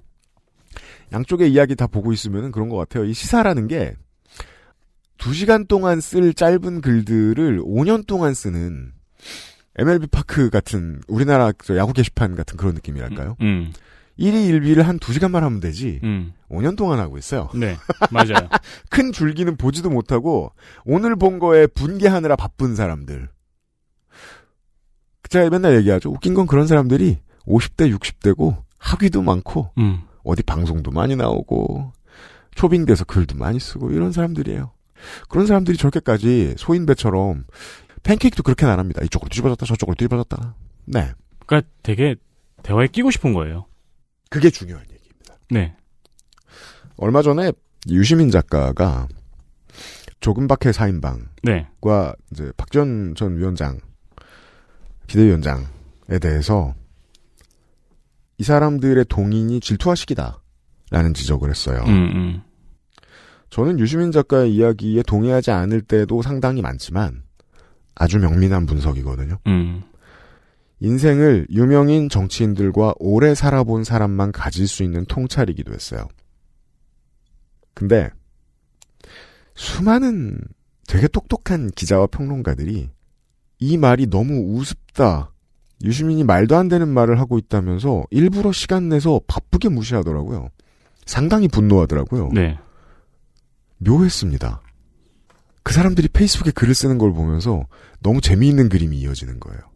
실제로 그걸 지적하는 사람들, 유시민의 그 지적을 지적하는 사람들은 페이스북에 글을 많이 쓰고 방송에 많이 나가는 동인이 본인이 외로워서 혹은 다른 데서 더 많이 뜬 저 진행자나 저 패널이 고가워서 네. 내가 가질 수도 있는 관심을 저들이 가지는 것 같아서 화가 나서 저렇게 많은 이야기를 떠들고 있다는 게 뻔히 보이거든요. 그걸 자기들의 세계에서 전혀 인정하려고 들지 않아요. 세상을 분석하는 사람은 질투도 없고 시기도 없나요? 그들이야말로 가장 많은 질투와 시기를 가지고 살아가기에 고안되어 있습니다. 이 세상은. 그게 동인이라는 걸 절대 인정하려 하지 않죠. 미쳤어요. 네. 그보다 중요한 동인이 어딨다고. 니들은 돈도 많이 못 벌면서 왜 글 쓰는 짓 하고 먹고 사냐? 외로워서잖아. 요파씨를 들으라고, 요파씨를. 내가 요파씨 왜 만들었게? 정답을 모집합니다. 프렌즈에서 네. PB가 네. 정신과 의사 남자친구를 사귀는 에피소드가 있었죠. 네. 그 에피소드의 결말이 한 단어로 끝나죠. I hate that guy. 그죠. 날 분석해? 아, PB가 아니고 모니카였나? 모니카였던 것 같아요. 네. 네. 너무 오래돼서 기억나지 않아요. 알란. 우리 이제 다른 드라마 얘기하자. 전 집에서도 계속 틀어놔요. 스타랑 프렌즈 얘기하면 되게 우울해져요. 아, 이제 그럼 빅뱅 이론을 볼까? 최대한 요즘 걸로 가자. 시스템은 돌릴 의지가 있는 이들이 돌릴 수 있다는 게 명백해지고 있고 등교 재개로 인한 코로나의 폭증은 없었지만 그런 말을 후회하거나 반성하는 사람을 단 한 명도 보지 못했습니다. 이 지식노동자, 미디어 노동자들을 보고 사람들이 가장 분노하는 영역 중에 하나입니다. 틀려놓고 잘못했다고를 안 해요. 내일 방송, 어제 방송은 어제 한 말로 끝난다고 생각해요. 맞아요. 제가 이 미디어 노동자들에 대해서 저도 가장 그 점을 분노합니다. 지들이 하는 말이 사회에 영향을 미치지 않을 거라는 전제로 살아가요, 이 새끼들. 놀랍죠? 근데 미디어에서 떠든다고? 근데 진짜 영향 안 미치면 우울증 걸릴 거면서? 앞뒤가 안 맞죠? 네. 태도상. 네. 근데 10이면 9명이 그렇게 생각하고 살아가요. 아이, 뭐 내가 대단한 사람이라고. 넌 대단한 사람이야, 야. 그 자리까지 나와서 평론을 하고 있고 칼럼을 쓰는데 네가 대단하지 누가 대단해. 지가 대단하면 말조심을 하라고. 말조심을 못했으면 사과를 하고. 아이 진짜. 죄송합니다. 이번 주엔 사람들이 화가 많아요. 이찬영 씨 죄송합니다. 다 손이상 때문이야 이거. 이상한 옷을 입고 와서 화를 내고 가. 네. 고세대 뭐라고 설명한 줄 알아요? 손이상이? 모직입니다. 따뜻합니다. 저는 한국의 코로나 방역이 가장 빛났던 순간들에 그렇게 합리적이고 비판적인 백면서생들이 자신의 냉철한 지성을 뽐내며 사회가 이 거대한 경랑에서 배울 수 있는 기회를 앗아가는 것에 앞장섰다고 생각합니다. 네. 일본 불쌍하다고 저희 뭐라 했지만 한국도 좋은 거 하나 없는 게 잘한 문제에 대해서 자긍심을 높이지 못하면 다음번엔 잘못하게 돼요. 그렇죠. 아이가 학원 갈 시간에 버스에서 내려가지고 부상당한 시민을 구해줬어요. 근데 부모가 개혼내죠? 그럼 아이는 그 다음번에 공익에 도움이 되는 일을 하지 않습니다. 그렇죠. 국가도 마찬가지입니다. 그래서 이제 시민의 거대한 저항 운동에 대한 핀잔을 주는 저널리즘이 제가 못마땅한 거예요. 포지티브하게 이건 이렇게 고쳐서 더 잘해봅시다라고 말할 타이밍에 다 쓸데없는 짓이에요라는 소리를 하죠. 그러면 시민이 저항하는 자체가 무의미하다라는 방식으로 세상은 진화해 나가게 되어 있습니다. 많은 평론가들이 그따위로 굽니다. 그리고선 자기를 진보라고 소개하죠. 하지만 희망이 완전히 없다고는 생각하지 않습니다. 최근에 호흡 공동체라는 책에서 메르스 때의 경험이 어떻게 로컬한 지점들에서 이어져 왔는지에 대해 읽게 됐습니다. 비록 당시의 정부 대응은 절망적이었지만 최전선에 서 있던 이들은 전파 경로나 대응을 위한 시스템을 고민한 흔적을 남겨뒀다는 거였습니다. 지금도 로컬한 지점에서 혹은 중앙의 압력이 상대적으로 분산되는 지점에서 개별적인 시행착오와 성과들은 기록되고 있을 것이라 믿습니다. 당연합니다. 비록 전공은 방역과 전혀 상관없는 저 같은 사람들도 각각의 경험과 아카이브를 남기고 있다면 언젠가 비슷한 시련이 사회에 닥칠 때, 특히 그에 대응할 의지가 있는 행정부가 대응을 맡게 됐을 때 조금이라도 주변을 바꾸고 도울 수 있지 않을까 하는 희망을 가져봅니다.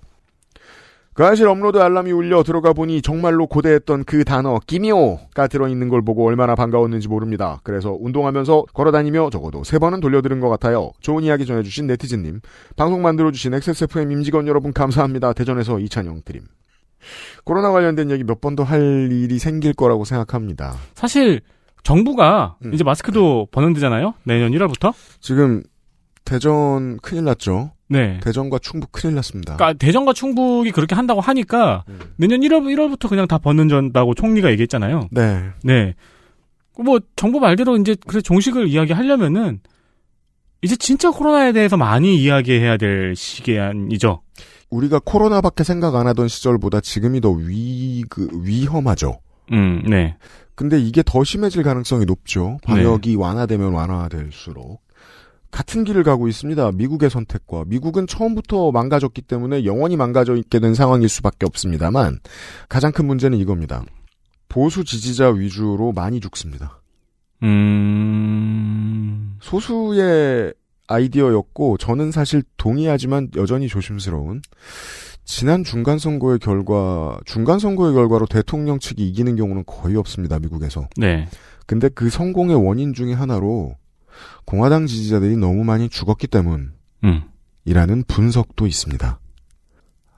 스윙보트 지역인 대전 충북은 실험실이 될 수 있습니다. 중요한 건 실험실이 되지 않길 바란다는 겁니다. 사람이 안 죽어야죠. 그렇죠. 어딜 찍든. 네.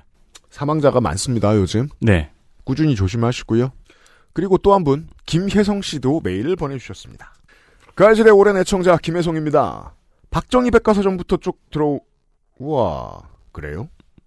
10년이나요? 아니, 그런 청취자보다 얼마나 많겠어요. 하긴 맞아요. 그럼요. 그래서 우리 그런 소개 생략하기로 했죠? 김혜성 씨? 저기 요파씨에서는 아예 그냥 블라블라로 하잖아요. 블라블라로 줄여 말하는 얘기죠. 많은 걸 배우고 느끼고 있습니다. 좋은 방송 만들어주셔서 감사합니다. 항상 응원하고 있고 오랫동안 같이 해주시길 바라고 있습니다. 오늘 방송에서 이대남, 단순히 연령이 아닌 공정과 상식을 이유로 극우적 생각을 가진 사람들을 포괄한다고 했을 때, 에 대한 코멘트에 대해 혼란스러워 후기를 남깁니다. 저는 스스로 정치 성향을 말할 때 단 한 번도 우파라고 생각해 본 적이 없습니다. 노동복지법 제도 등 많은 부분에서 저의 생각은 정치적으로 좌파였다고 생각합니다. 그런 점에 있어 제 부족한 지식이나 식견을 그 알씨를 통해 많이 넓힐 수 있었습니다. 하지만 이대남 집단의 가치인 공정과 상식의 문제를 대하는 그 알씨의 스탠스가 혼란스럽습니다. 저는 이대남에 속하고 상식, 이성를 중시합니다. 그러나 최근 저 같은 생각을 일베, 극우, 백래시라 취급하며 부정적으로 평하는 진보 평론가들의 말을 들으면 이해가 되지 않고 답답하기만 합니다. 오늘 하신 방송에서 제가 고민하는 부분을 말씀하셨습니다. 480회의 마지막 코너에서 이준석 대표의 이야기가 나왔습니다. 저는 남성을 잠재적 가해자로 취급하는 페미니즘의 시각에 대한 반박으로 미국의 흑인 범죄를 빗댄 것은 좋은 반박이었다 생각했습니다. 이준석 대표의 주장을 비판하셨습니다. 물론 유피디님이 지적한 점은 이준석의 논리 전개 방식이지 논리 정당성이 아닌 건 압니다. 그러나 이후 이대남의 공정과 상식이 국민의힘이 주장하는 가치라 하셨습니다. 최근 이대남이 주장하는 공정과 상식을 일베나 극우의 사고로 취급하는 현상을 저는 이해하지 못하겠습니다. 전장현의 문제의 경우도 초기에는 이준석 대표만 공정과 상식을 이유로 공격했습니다. 하지만 나중에는 이대남과는 거리가 먼 덕후 커뮤니티에서도 전장현의 시위에 대해 부정적 입장을 보이며 시위를 반대했습니다. 이 현상을 일베 극우로 정의내리는 것으로 끝내도 되는 겁니까? 단순히 소수자라는 이유로 잘못을 지적당하면 정치적 입지가 줄어들 수 있다는 이유로 비판에 대해 면책되어야 한다고 생각하지 않습니다. SPC 사건 관련해서는 일베적 사고를 하는 펜코에서조차 사측을 비판합니다. 몇몇 사측을 대변하는 사람들의 잘못을 지적한다고 하여 이대남 현상을 이해할 거라 생각지 않습니다. 대부분의 진보 대한 미디어들이 비난하는 이대남의 공정과 상식에 대해 진보에서 제대로 된 분석조차 못하고 있다고 생각합니다. 오늘 국회 선진화법을 설명하시며 하셨던 말씀같이 주장이 나오기 전까지의 원인에 대해 말하지 않기 때문입니다. 이런 진보 진영의 이대남 홀대가 이번 대선에서 20대 남성들의 보수화를 불렀다고 생각합니다. 이해조차 못하는 이대남의 대변자를 이준석 대표가 자칭했고 좋든 싫든 그 의견을 정책에 넣었으니까요. 이대남의 한 사람으로서 제 생각의 방향성이 혼란스럽습니다. 지금까지는 스스로 진보의 가치를 추구한다 생각했지만 진보 진영의 이대남 몰 이해가 계속된다면 다음 선거에서는 어떻게 해야 할지 모르겠습니다. 단순히 제 생각이 틀렸다고만 말하는 진보 인사들의 말을 따라가야 할지 제 논리를 따라가야 할지 고민됩니다. 그래서 그 알실이 이대남 관련 에피소드를 다뤄줬으면 하는 바람이 있습니다. 이대남이 주장하는 논리에 대해 분석하고 평론하는 내용을 듣고 싶습니다. 자세한 내용을 쓰고 싶으나 글 재주가 부족해 두서없는 내용만 쓰는 것 같아 죄송합니다. 이런 불편한 내용으로 첫 후기를 작성해 송구합니다. 애청자로서 항상 응원하고 있습니다. 네. 김혜성 씨 감사합니다. 네. 제가 뉴스 아카이브에서 전해드린 소식이었잖아요. 그렇습니다. 진중권 씨와 이준석 대표의 설전. 근데 거기서 제가 이준석 대표의 발언에 대한 진중권 교수의 반박을 전해드리지 않았더라고요. 네. 이준석 대표가 젠더 폭력에 대해서 흑인 범죄 비율의 예를 들어서 그럼 흑인을 잠재적 가해자로 설정해도 되는 것이냐라고 했을 때 진중권 교수는 미국에서 흑인의 범죄율이 높은 것은 흑인들이 사회적 빈곤층을 이루기 때문이라고 하면서 그래서 나온 결론이 흑인 계층의 사회경제적 지위를 평균 수준으로 높이고 남아있는 인종차별을 철폐하자는 것이라고 반박했습니다. 네. 네. 이게 정석적인 답변입니다. 근데 굳이 저희가 이 말씀을 전해드리는 게 저번에 안 전해드려서 전해드리는 거지. 네. 저희가 뭐 진중권 교수를 지지한다거나 굳이 그걸 설명해. 네. 아니면 김혜성 씨가 네. 저희 청취자인데 이준석 대표를 지지하면 안 된다는 의미는 아닙니다. 그럼요. 유구한 그 알실의 역사. 제가 우리 김진표 국회의장을 참 싫어하죠. 둘 다 싫어하시죠? 우리 쇼미더머니 공무원께서 국회의원을 하면 차라리 김진표 의장보다 잘할 것이다라고 저는 그건 생각합니다. 그럴 수 있겠네요. 네. 물론 더 못할 수는 있습니다. 강남 출신에다 기업인이니까 더 우경화되어 있을 수는 있습니다. 김진표 국회의장은 민주당이 가지고 있는 보수의 모든 색채를 대변하는 인물이죠. 친기업, 친기독교입니다. 따라서 민주당은 김진표 같은 원로 정치인이 오른쪽으로 가 있는 만큼만 오른쪽으로 갈 수 있습니다. 네. 그 정도 오른쪽에 있는 민주당 국회의원들 있죠. 뭐 국회의원 아닙니다만 뭐 박영선 전 장관이라든가 예. 오른쪽 인사들이 있습니다. 저는 싫다고 합니다. 하지만 그가 당 내에서 가장 오른쪽을 형성하고 있기에 더 오른쪽이 들어오지 못하게 하는 거름망의 역할도 합니다. 우리 청취자 여러분들 중에 영통에 계시는 분들, 김준표 의원 지지하는 분들 많습니다. 나는 충분히 보수적인 사람인데 민주당을 지지하는 분들을 품는 데에 김준표 같은 원로 인사가 필요하고 호남에 있는 무늬만 왼쪽인 정치인들도 잘 쓰입니다. 그렇죠.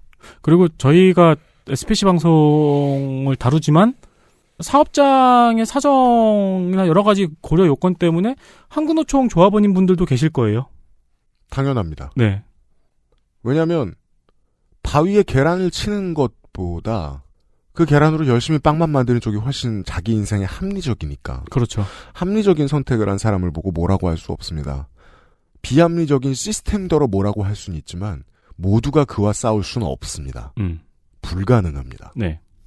저는 이제 뭐 이준석 대표의 안위, 그가 무엇을 대변하는지에 대해서는 대단한 관심이 없습니다. 제가 관심 있는 건 김혜성 씨가 마음의 평온을 찾는 것뿐입니다.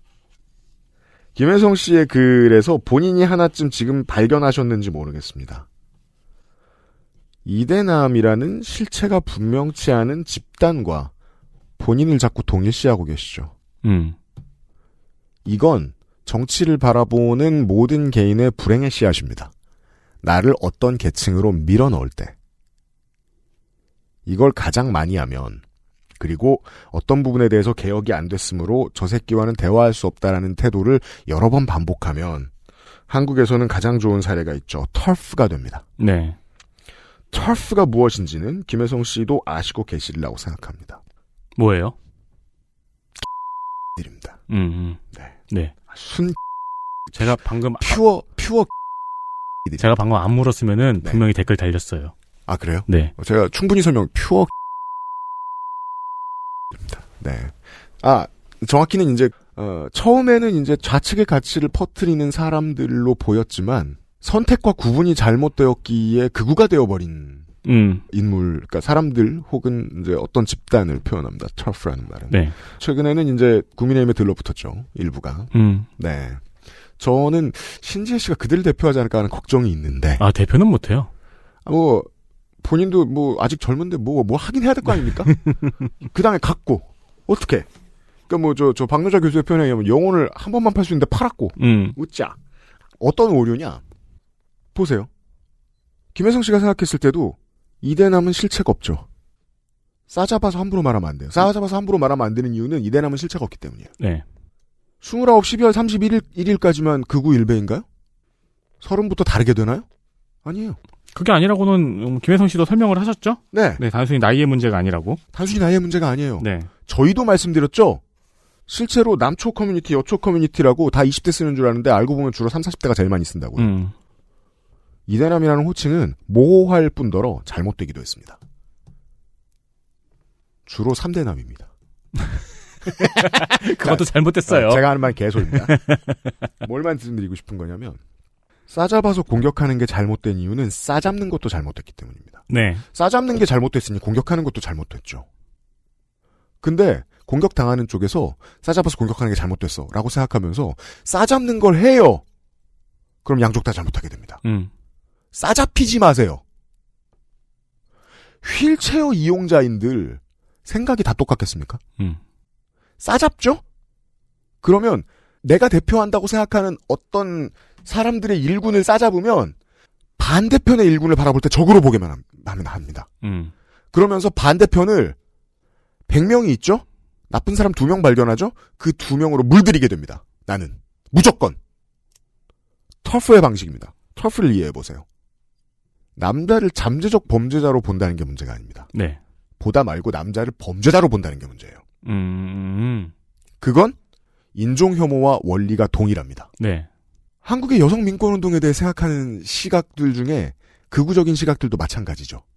여성 2명이 내가 봤을 때 영 마음에 안 드는 소리를 하면 내 주변 여성 100명에게 당신들은 문제다라고 얘기합니다.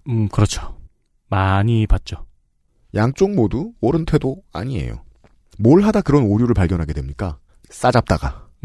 맞아요. 하면 안 돼요. 이대남으로부터 자유로운 사람은 누구죠? 원칙적으로는 모두입니다. 모든 시민입니다. 그런데 시사방송에서 설명할 때 제가 그런 설명 드렸을 거예요. 그 서울교통공사에서 못돼 먹은 해명문 가끔 쓴다고. 직원이 정신 나간 새끼가 아닌 이상 쓸 수 없는 해명문 쓴다고. 카트가 끼었는데 휠체어가 끼었다고 거짓말하고. 네. 그 사람은 극우적 사고를 가지고 거짓말하는 사람이죠. 흔히 말하는 이대남의 잘못 같은 걸 한 사람이죠. 편의상 그렇게 설명합니다. 근데 그가 이대남인가요? 알 수도 없고 알 필요도 없어요. 설명을 해야 할 때 개념을 갖다 쓸 땐 있습니다. 하지만 그 어떤 경우에도 그때를 제외하면 싸잡으면 안 됩니다. 본인을 싸잡아서 불행하신 게 있어요. 김혜성 씨는. 네. 본인을 싸잡았더니 아군과 적군으로 세상이 구분되기 시작하거든요. 그렇죠. 참 오랫동안 그렇게 트위터했죠, 우리. 아군과 적군으로 갈라서서. 그 바이오에 적혀있는 몇 가지 키워드를 보고 PR을 구분했잖아요. 사람 사는 세상이라든가 뭐. 시민사회 운동하는 분들이 이 문제에 있어서 철들기가 쉽지 않아요. 왜냐하면 이 사람들은 밑바닥에 있을수록 다 착한 사람이라고 이해하라고 자꾸 강요하는 분위기 속에서 커나가기 때문에. 그런 게 어디 있습니까? 세상은 입체적인데. 한 개인도 여기 가면 저기 가면 천사인데. 네. 그들을 묶어서 그래 저기 야학 봉사 7년째 하는 선생님 이대남이야? 라고 해석하면 그게 어디에 도움이 돼요? 맞아요. 무슨 수로? 왜냐하면 처음부터 끝까지 나왔던 진보 진영이 이대남은 홀대했고 이대남은 보수화됐고 그래서 표를 어디에 주기로 했고 이 모든 게 싸잡았기 때문에 나올 수 있는 스토리보드거든요. 그걸 풀어 헤쳐야 됩니다. 그걸 자꾸 묶으려고 드는 게 정치평론이에요. 그 점에 있어서는 김혜성 씨가 지적하신 진보만 문제가 아닙니다. 보수도 마찬가지예요. 싸잡으면서 이된 열을 그렇게 만들어냈거든요. 자, 뒤집어서 얘기해봅시다. 7에서 8% 지금도 윤석열 대통령을 지지한다고 나오는 20대 여성 응답자는 뭐 어떤 사람들이에요? 이대녀 아니에요? 6, 70% 정도 지금 윤석열 대통령을 지지하지 않는다고 말하는 20대 남성들은 뭐 이대남 아닌 거예요? 아니죠. 다만 지지하는 사람들도 이대남 아닙니다. 네. 그러니까 아니에요. 그걸 손희상 선생하고 얘기했던 겁니다. 386이라고 지정하고 싶었던 욕망은 어떤 새끼가 가지고 있었느냐. 그 욕망을 처음 가진 새끼는 있어요. 반드시. 어느 세대에나 늘 있어요. 다만 그의 얘기에 너무 많이 휘둘리면 안 된다는 겁니다. 조선일보가 어떻게 386을 지정하고 그걸 분위기를 만들어서 이미지를 이렇게 만들고 더럽혀 왔는가. 진중권이 이거 열렬히 이용했죠. 왜 때문이죠? 질투예요. 싸잡고 싶은 욕망은 언제 생깁니까? 보통 질투하고 배 아플 때 생깁니다. 저 새끼들은 하여간 점점점. 네. 그래서 나타난 오류 중에 하나가 얼마 전에 목격을 한 건데 국민의힘 보수정당을 지지하는 성소수자 분들도 많아요. 많아요. 그러면 이제 그런 분들 계시면 성소수자인데 성소수자도 자신의 이슈만 이슈가 아니잖아요. 가족도 있고 국방이 걱정되고 경제가 걱정되고 게이 형님이요. 근데 호인충이야. 그럴 수도 있죠. 그리고 부모님이 자꾸 나한테 맨날 목돈을 줘. 근데 그럼 난 2번 찍습니다. 그렇다고 생각을 하면 되는데 이 싸잡는 거에 익숙해진 시각을 가지면은 성소수자인데 국민의힘을 지지한다라는 말을 보자마자 그렇게 생각을 해요. 성소수자도 버린 민주당. 내가 레즈비언이요. 근데 내가 기업주고 도저히 지금까지 너무 회계를 주먹구구로 해서 500인 이상 사업장이 됐을 때 그 많은 관련 노동법을 난 다 못 지키겠어. 그럼 2번을 찍어야 되죠. 그렇죠. 그리고 난 노조가 생기는 건 죽어도 농담 못해. 당연히 2번을 찍어야 되는 거죠. 그럼 이런 말도 나쁜 말이죠. 이찍. 이찍은 농담으로 많이 씁니다. 저도. 네. 왜 못해요? 농담으로는 못 쓸 말은 없습니다. 세상에. 그렇죠. 농담은 다 해도 돼요. 다만 정치로 서로를 혐오할 때 이직은 좋지 않아요. 그 어떤 경우여라도. 그건 진보정당 지지자가 일찍이라고 놀릴 때하고 똑같거든요. 아니, 그러니까 분명히. 근데 나는 이찍이면 평생 이찍으로 사나? 그렇지도 않잖아요. 제가 제일 싫어하는 모먼트인데 분명히 무슨 용어가 생겨요. 싸잡는. 그 용어가 처음에 생기는 순간이 있어요. 전 그때마다 약간 진절머리가 나거든요. 그 용어가 생겼을 때 그 용어를 열렬하게 소비하고 싶어하는 심리가 발동이 바로 되는 거잖아요. 자, 김혜성 씨의 문장을 한번 보죠. 마지막 부분에. 이대남이 주장하는 논리에 대해 분석하고 평론하는 내용을 듣고 싶습니다. 여기서 주어 이대남의 개념이 없음을 혹은 없는 게 옳음을 제가 말씀드렸죠. 그러면 이 모든 내용이 쓸모 없어집니다. 이걸 제가 왜 분석해야 됩니까? 전혜원대 시간에 우리가 경총의 입장에 됐었잖아요. 그건 분명한 주어가 있잖아요. 경총. 네. 비정규직 협의체. 주어예요. 네. 이대남이 주어? 동의하지 않습니다. 다시 털프. 여성은 일해야 한다를 자꾸만 말하고 싶어요. 그 점에 있어서는 겁내 가부장적인 남성과 동일합니다. 여성 전체가 같은 목소리를 내길 강요합니다. 네. 성소수자 혐오는 뒷전이에요. 일단 그 원칙만으로 이미 글러먹었어요. 그렇죠. 전체주의죠. 전체주의는 어디에도 써먹을 데가 없습니다. 어디에도. 단 하나 유익하게 써먹히는 지금 이 순간이죠. 월드컵. 그때만 하고 말았으면 좋겠습니다. 경기가 끝났는데 내가 고척돔에 갑니다. 경기가 끝났는데 삼루 응원석에 있는 사람들 좁혀야 되나요? 그러면 우리 팬들은 맨날 사망할 거예요. 쪽수가 딸리니까. 유일하게 이길 때가 KT하고 플레이오프 할 때였습니다. 우리가 좀 더 많은 거 처음 봤네요. 전체주의는 전쟁만 가져옵니다. 이대남을 하려 하고 싶어하는 그래요. 진보 노력이 있죠. 그거 잘못됐어요. 그 노력이 잘못된 가장 위험한 지점이 그겁니다. 오랫동안의 사회 연구 결과 젊은 남성의 우경화는 전쟁으로 이어지기 때문입니다. 이 점이 위험합니다. 맞아요. 자원 입대를 하게 만듭니다. 맞아요. 명분 없이 누군가를 죽이기 위해서. 저는 남성 해방을 위해서라도 그런 게 필요하다고 생각합니다. 너는 너로서 너다를 먼저 퍼뜨리지 않으면 사회현상을 분석할 때 나오는 어줍지 않은 대명사가 악용됩니다. 김혜성 씨가 김혜성 씨로서 즐겁고 편하셨으면 좋겠습니다. 네. 그러니까 이제 징병제 없애야 돼요. 그러니까 뭐 이런 문제예요. 전 징병제 찬성하거든요. 근데 진보적인 사람이 봤을 때는 미친 궁극주의자 새끼 같죠. 저대로의 이유는 있습니다만 같이 공존하고 논의하면 됩니다. 네. 그리고 저는 이게 신기했어요. 뭐야? 어떤 사안에 대한 바로미터를 커뮤니티에서 판단을 하시더라고요. 그거 다 네 친구들 아니냐? 아니 이게 되게 신기했어요. 아 그래요. 김혜성 씨 잔소리 하나만 더. 커뮤니티가 준거 집단이 되면 그때부터 호구가 됩니다.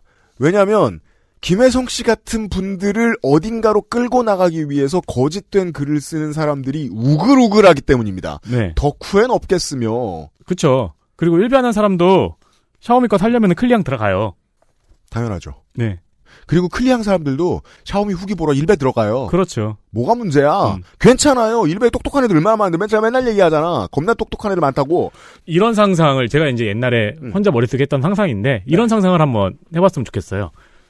갑자기 어느 아침 일어났는데 신이 그 사람이 어제 들어갔던 커뮤니티를 머리 위에 띄워놓은 거예요. 전부 다.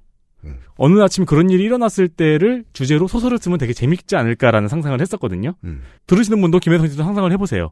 그 경우에도 커뮤니티를 그런 기준으로 활용하실 수 있으실지. 정체성의 도장과 낙인을 찍는 게 기분 좋을 때가 있어요. 외로울 땐 어딘가에 소속되고 싶거든요. 저는 그 마음과 최대한 많이 싸워야 한다고 생각합니다. 소속은 신중하게 돼야죠. 제가 회식 안 하고 싶어하는 이유도 그거거든요. 소속감 많이 가지지 않길 바래서. 우리 방송에 나오고 회사에서 일하는 사람들이. 소속감은 쓸모 있는 곳에 많이 쓰이는데 그만큼 많은 갈등을 야기시켜요. 근데 하도 안 해서 네. 임직원들이 이제 종종 한번 먹자는 얘기가 먼저 나오고 있어요. 어제 오늘 일은 아니죠. 네. 그럼 저는 막 되자는 핑계를 대죠. 현상이 너무 멀리 살고 이러면서 저도 저대로 그런 문제의 잘못은 있는데요. 하여튼 우리 청취자 여러분들께 늘 간곡히 부탁드리는 지점입니다. 외부에서 저도 준거를 찾을 수밖에 없어요. 저도 버트랜드 러셀의 책이나 유발 하라리의 책을 읽으면서 내가 빈 부분을 찾을 수 있기를, 내가 생각하지 못한 부분에 대한 더 중요한 견해를 얻을 수 있기를 기대할 때가 있어요. 그렇게 사람 기대게 만드는 지성들도 있죠, 때로. 그런 생각하면서 볼 때도 반대로 생각하게 됩니다. 준거를 찾으려는 노력은 저는 소금이나 후추 같다고 생각해요. 아주 조금만 들어가면 돼요. 그걸 왕창 쳐놓고 할 수 있는 건 없어요. 소금구이 새우가 있지 않냐고요?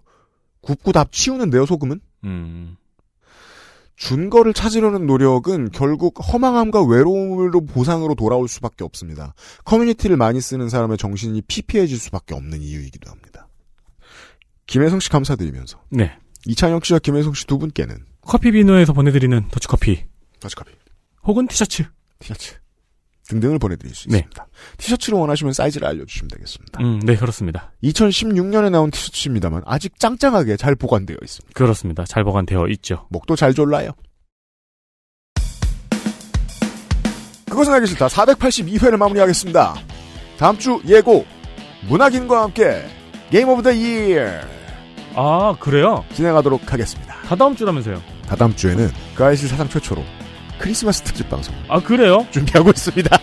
오. 크리스마스 특집이면 누가 나와야 되죠? 충실한, 신실한 기독교인이 나와야 되죠. 그렇겠죠. 신실한 종교인을 모셔서 신실한 시간을 갖도록 해야 누구지? 일단 너나 성갑이는 아닙니다. 그러니까 우리 둘밖에 없는데 누구지? 신실하다기엔 너네는 요새 교회 안 가잖아요. 그렇죠. 아니 그리고 농축산인도 네. 세례명이 있잖아요. 아, 그죠. 성당 안 가잖아요. 크리스마스 특집 방송이 준비되어 있고 다음 주에는 게임 오브 더 이어 XSFM 고티가 준비되어 있고요. XSFM 게임 오브 더 이어의 선정 원칙이 다른 매거진들하고 좀 다른 점이 있습니다. 네. 지금 나왔으면 뽑기 좀 그렇습니다. 왜냐하면 다 평론하면 스포니까요. 그렇죠. 그리고 해외에서 먼저 나오고 한글판이 좀 늦게 나왔다. 그랬을 때는 후보로 또 넣어줍니다. 네, 완성도를 이제 한국어 사용자들이 정확히 이해할 수 있는 시점을 맞춰서. 그렇죠, 그렇죠. 네, 이런 기준들을 가지고 수많은 선정위원들이 선정을 해서 위원장이 다음 주 이 시간에 XSFM 게임 오브 더 이어를 소개해드리도록 하겠습니다. 위원장이 요즘 너무 신났어요. 위원장 정신 나갔어요. 아니 영상 하나 올렸다가 지금 누가 뭐라고 좀 해줘요. 네, 폭주하고 앉았어. 조회수 5만 넘겼다고. 최근에 창업을 한 XSFM 올해의 게임 선정위원장과 함께 XSFM 게임 오브 더 이어를 만나보도록 하겠고. 아니 본인이 맨날 하는 방송이 그보다 훨씬 많이 듣는데? 주말에는 이번 주말과 다음 주말일 겁니다. 아마 올해의 마지막 헬마우스 코너로 준비를 하도록 하겠습니다. 그 고민이 되게 많았던 게 12구 첨사 이후에 헬마우스님하고 되게 여러 가지 긴 대화를 좀 나눠봤는데 네. 정리하기가 쉽지 않았습니다.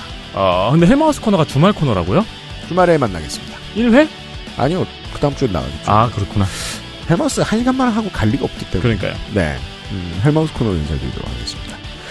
올해 마지막 XSFM의 콘텐츠들 엄청 빵빵합니다. 기대해 주십시오. 483회 인사드리겠습니다. 윤세민 에디터하고 유승균 PD였습니다. 그것은 알기 싫다예요. 안녕히 계세요. XSFM입니다. I, D, W, K